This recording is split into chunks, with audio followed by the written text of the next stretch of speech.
This vlog is in relation to what I published last year sa aking Facebook wall regarding the presence of illegal gambling operations in Region 1, particularly in the provinces of La Union and Pangasinan. Yan, so actually, nagsimula ito sa mga sumbong ng ating mga tropa at sa kalaunan ay na-verify ng ating monitoring team na nagpunta din sa nasabing lugar. Yan. Yung mga ilang pwesto. No, ito yung mga pinakamalakas at saka ito yung mga pwesto na gumagamit. No, ito kasi yung sumbong ng ating mga tao, tsaka yung mga nag-complain na ginagamit nila yung mga pangalan ng provincial directors sa PNP at saka mayor. No? Loko-loko ang mga ito. No, pinagbigyan kayo tapos nag-name drop pa kayo ng mga tao. No, actually, kung ako ang tatanungin nyo, hindi naman ako naniniwala dito.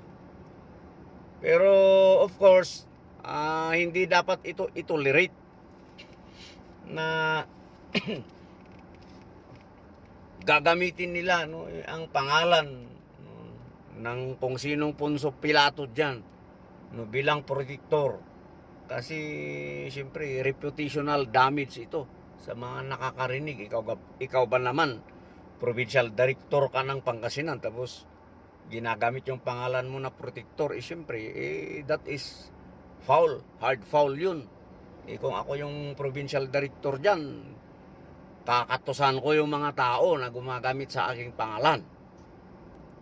So, yung mga pwesto na may pasugalan, batay sa verification, validation ng ating monitoring team doon sa mga sumbong na nakarating sa atin is dito sa probinsya ng Pangasinan, number 1 dyan yung Villasis.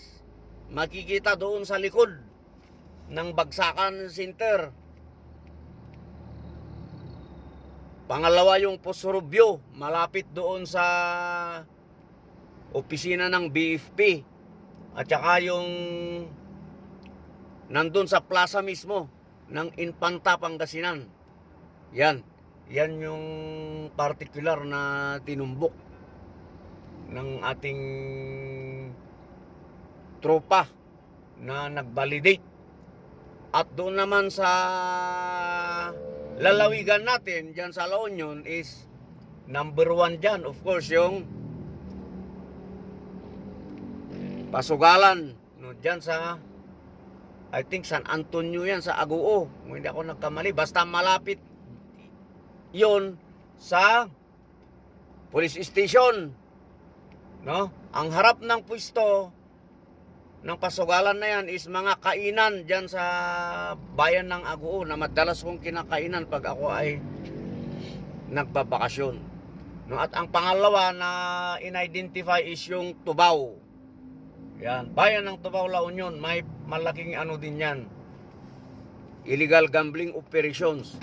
No, ang tinutumbok natin dito na illegal gambling operations is yung mga peryahan na kinargahan ng color game at drop ball ang loob, no?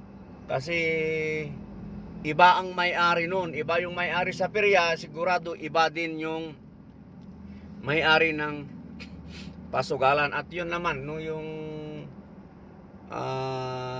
kasalukuyan na ginagawa ng mga illegal gambling operators.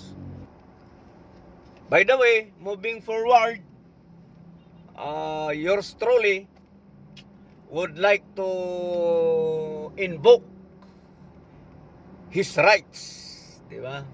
I would like to invoke my rights na sa pamamagitan ng aking pamamahayag, no? So, meron kasi akong karapatan. Of course, my freedom of speech and of the press. Yan, kasi nasa media din naman tayo. No, under Article 3, Section 4 of the 1987 Philippine Constitution. Yan. No, another is my citizens' right to information under Article 3, Section 7 of the same Constitution. At ang panghuli is yung karapatan ko under Section 6 of the Republic Act 9287. Yan kasi nandun naman sa provision, no? Even the old one, yung PD 1602, nakalagay doon na ang isang citizen ay may karapatan actually kapag nakapagsusumbong ng mga illegal na pasugalan at may mga na-recover dyan sa illegal na pasugalan dyan, no, batay sa provision ay entitled siya sa pabuya. So, so yun yung ano natin, no, gagamitin natin na karapatan natin sa pagsisiwalat dito para mas ano bang tawag doon, para sabihin nating legit yung ating disclosures o yung ating pahayag, no? Actually, nagka-interest ako na tatalakayin ito, isyong ito, at ipapublish sa aking Facebook account dahil of course, ang gagawin sana natin dito, susulat ulit tayo sa DILG. Kasi yun naman yung mga ginagawa natin, no? Panahon pa ni General Anyo, si Attorney Abalos, may mga sumusulat tayo dyan. Pag may complaint, ini-endorse natin doon at na-actionan naman so far, no? Kaya mas sigurado, mas kampante tayo sa DILG. Even itong huli na may nahuli pa pala, no? Pero itong in-endorse natin kay Idol John Vic, yung current secretary ng DILG ngayon, na pasugalan dyan sa Nueva Vizcaya, ay lately na-validate natin na itinigil. So, kahit paano, na-aksyonan, no? Kaya nga, sumasaludo tayo na kahit paano, no? But this time, I preferred not to endorse it sa DILG. Instead, i-discuss ko na lang dito sa aking Facebook kasi ang dami ng problema ng gobyerno na parang nakakahiyang umisturbo. May mga priority pa na dapat pag-usapan na hindi na itong sugal. Kasi kung ako kasi yung tatanungin ninyo, no, ang stand ko sa illegal gambling na ito, dapat ano na lang, illegal. Diba, yung mga peryahan na lang, no, make it legal, no, para ma-regulate, no, i-regulate lang siya ng maayos, no. Ang perya operations lang dapat is ginaganap, no, during fiestas. Yan, ibawal yung sugal na pwesto piho, yung mga gambling post, pero during fiesta, sana payagan na lang. Ganun din lang naman no? At least yung kikitain dyan is papasok mismo sa gobyerno, hindi napupunta doon sa bulsa ng mga tiwali. Kaya total, yung online gambling pinayagan din naman, di payagan na rin lang ito, diba? Pero as I've said, yung mga ano lang, during kapistahan lang, no, in observance to the tradition. Kasi noon pa man ito existing na. Yun, no, pero hangga't hindi pa kasi legal at hangga't mayroon nagko-complain, siyempre hindi naman natin basta-basta baliwalain na lang. Pangit naman na may nagsasabi sa atin na, boss, pasara mo ngayon ganito, ireklamo mo. Siyempre hindi natin ina-actionan, di pag-iisipan pa tayo na protektor. Kahit never naman natin ginawa, di ba? Kaya siyempre kung may sumbong, endorse din natin, no? For the disposition of concerned offices na dapat umaksyon, kasi tayo naman, civilian lang naman tayo. Ang magagawa lang natin dyan is magpaparating ng mga reklamo. At isa pa, kaya medyo nainganyo akong talakayin ito is, kung hindi ako nagkamali, sometime on September, nagkaroon ng press briefing, no, yung Region 1 PNP, di ba? Of course, sa pangungunan ni RD, na kasi yun yung inilabas sa press release, na illegal gambling has no place in Region 1. Talagang ibabawal, hindi nila papayagan. Actually, yung isang tropa dyan na media sa La Union na nasa malaking network, finurward niya yung caption at saka yung picture na inilabas ng PIO Region 1. At tinanong niya tayo kung kakayanin kaya ni RD, baka sarswila lang yan. But in response, siyempre sabi ko nga, hindi naman siguro sasabihin yan kung hindi nila kayang panindigan. Kaya sigurado ako na walang sugal ngayon dyan hanggat nakaupo yan si RD, no? Provided na may makikialam. Pero tingnan natin, sabi ko nga, let's wait. So, wala naman talagang sugal. Nung November, wala tayong na-monitor. Pinupost ng mga tropang media na kinukongratulate yung Region 1 dahil walang sugal. Walang irgalan. Pero later part na monitor natin na may nag-aayos na. Ito kasi yung mga trabaho ng mga mga coordinator. Diba, may nag-aayos na involve na rin yung media na tinatrabaho para mabuksan. Hanggang sa pagpasok ng last week yata, nung may na-monitor tayo na bukas na. Tapos itong December, bukas na. Hanggang sa yun nga, di ba, may mga report na, may mga banat na rin ng mga kilalang media broadcaster. Hindi ko na sila papangalanan. Binabanatan na yung Pangasinan at La Union. At kinumpirma ng mga tao na pinadala natin. Kasi nagpaladala tayo. Punta ba kayo sa Pangasinan? I-confirm nyo nga to sa La Union. So, kinumpirma nila. So, yun. No, kaya gusto kong kantyawan yung mga tropa dyan sa Region 1. Na, siyempre, ano kasi yan? No, it has something to do with the integrity. Sabihin natin integrity issue. O reputational damage doon sa part ng naghayag, no? Specifically yung RD, kasi siya yung nagsabi, nabasa ko doon sa na siya yung nagsabi. So kasi ang impression, ang public impression kasi dyan, considering that the illegal gambling operation were opened, binuksan, alangan naman na isipin ng tao na mahihina ang pulis. Magagaling yung mga pulis, mga bird passer So ang unang papasok sa kanilang isipan dyan is nakurap na si RD, nakurap na si PD. Di ba? Tumanggap na ng pera. Kasi bukas na nga ang sugalan. Di ba? Yan ang dyan. So for that matter, di ba? Something na din, nakakasira ng integridad. Kasi dahil dumaan na yung pera, okay na, di ba? Ako kasi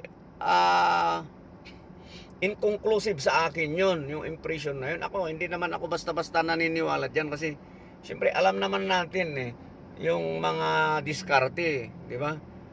Probably there were circumstances na happened beyond, di ba? Doon sa pagpayag. Kasi siyempre bilang director, kailangan mo din i-consider lahat, di ba? Baka nakikiusap na yung politiko or and so on and so forth. You need also to consider. Kaya ano, kasi dati, yung dati kong boss na chief PNP, siya mismo yung nagsabi sa akin na kinuha niya lang yun, no? Pero hindi niya tinanggap niya, pero hindi niya kinuha para sa kanya. Ibinalik, di ba? Ibinalik sa mga tao on ground. Yan, kasi ano pa bang kukurakutin ko? Di ba? Ako yung pinakamayaman na general. Di ba? Pero tinanggap niya. So may mga ano naman kasi diyan, reasonable circumstances, kaya ako siyempre hindi ko kaagad pinag-iisipan si PD at RD, di ba? Na tumanggap kasi wala naman iba kasi bakit nagbukas, di ba? Pero ako hindi ko kaagad iniisip 'yun kasi siyempre may mga ibang rason diyan. Minsan, paano yung mga common tao ang isipin nila ganun, di ba? Yung mga hindi nakakaalam sa kalakaran, yung mga walang konting knowledge sa kalakaran, ganun ang impression nila diyan. So anyway, nandyan na yan, no? At least sa atin, no, na ihayag lang natin, no? Hindi natin kinukundina, pero siyempre kung ako kasi yung RD dyan, considering na nasabi ko na noon na ipagbawal ko, dapat kahit anong mangyari, kahit may makiusap sa akin, hanggat ako ay naupo, ipagbawal ko, antayin ko na lang na i-relieve ako. Ganon yung isang PD dati sa Cavite, nakausap ko Talagang bawal yung sugal, pati sakla, talagang bawal. Nanindigan, ano yun? Pinoy regime yun. Hindi ko na siya papangalanan, alam naman nila yan So, pero siyempre choice nila yun diskarte nila yun. Pero sana if I were them, dapat patigil. Ipatigil.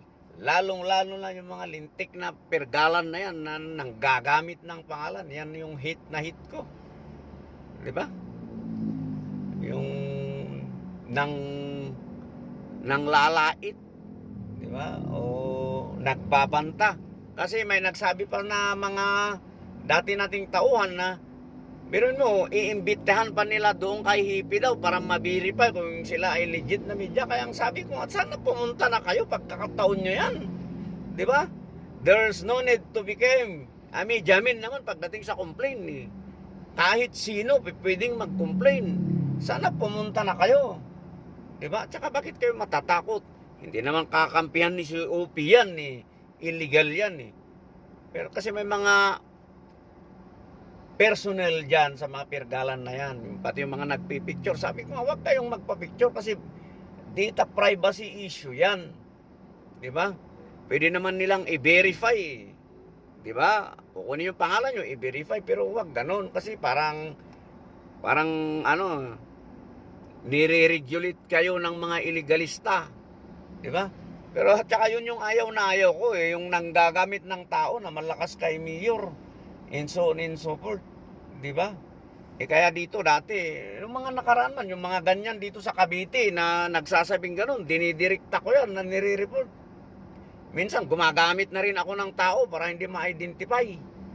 Pero at least, di ba? Importante doon yung resulta. Sarado. Di ba? Yun yung ano dyan. So, shout out dyan sa mga bossing dyan sa Region 1, mga tropa sa PNP, di ba? Tingnan natin, no? Kung kailangan umaksyon naman tayo para hindi madungisan yung ating pangalan, di siguro mas mainam yun, no? At least taas noo tayo, di ba? Kasi yun yung issue kasi dyan, no? Anyway, choices nyo naman yan. At least kami naihayag namin na meron talagang illegal na pasugalan dyan. At yung iba allegedly ginagamit ang inyong pangalan which is not supposed to be. napakahirap nun. Ako pag may hindi naman tayo nagpupunta sa kwan eh. May mga pagkakataon lang, yung mga nadadaan lang natin sa ano, pero pag may marinig akong ganun, nako, yayayain ko doon kay Hipe. Ang hirap nun, gagamitin yung pangalan ng ating mga tropa. So, yun lang, no? At yung mga iba, may mga iba pang lugar diyan sa La Union at Pangasinan na nabanggit, pero ang alam ko kasi mga ano yun eh, mga fiesta. At tapos na nung December diyan kasi sa La Union, maraming bayan diyan na nag-ano ng December. Tapos na. So, kagaya ng sinabi ko, siyempre pag pista, hindi tayo particular diyan. Ang naano lang ako, yung wala namang event, wala naman pista, tapos may mga pasugalan, no? Sana maano yun. At saka isa pa na concern ko dyan, no, sa illegal gambling, may taon kasi ako ay nag-ikot dyan sa Pangasinan eh, sa mga korte eh. Nakita ko ang dami namang kaso ng PD16 auto eh. Ang problema, puro tungit, puro pusoy. Di ba, yung mga small time at saka yung mga walang pangtimbre. Wala pa akong nakikitang ano eh, nahuli na illegal gambling sa Pirgalan eh. Wala eh. Yung na-entrap parang meron, kasi meron yung ano natin dyan, katropa natin dati na na-entrap sa Pangasinan. Pinuntahan natin, binirify natin. So, ang hirap talaga, no? Siguro maganda, illegal na lang. Gawin na lang legal ang ano, peryahan. Diba? Gawin na lang legal yung color game. At saka yung ano, mas maganda pa. Pero siyempre sa mga pista lang. Huwag natin hayaan yung pisto-piho. Gaya doon nangyari sa Nueva Vizcaya. Kaya ang daming nagre-reklamo sa atin. At saka yung nangyayari sa Baguio. Yan. Eh kaso yung Baguio, wala kasing nagchat-chat sa atin sa Baguio eh. Pero pag may mag-chat na taga Baguio sa atin, magreklamo sa atin, o kahit sino yung pumunta sa Baguio tungkol sa pasugalan na yan, ipopost din natin, di ba? Kasi may reklamo. So anyway, yun lang, no?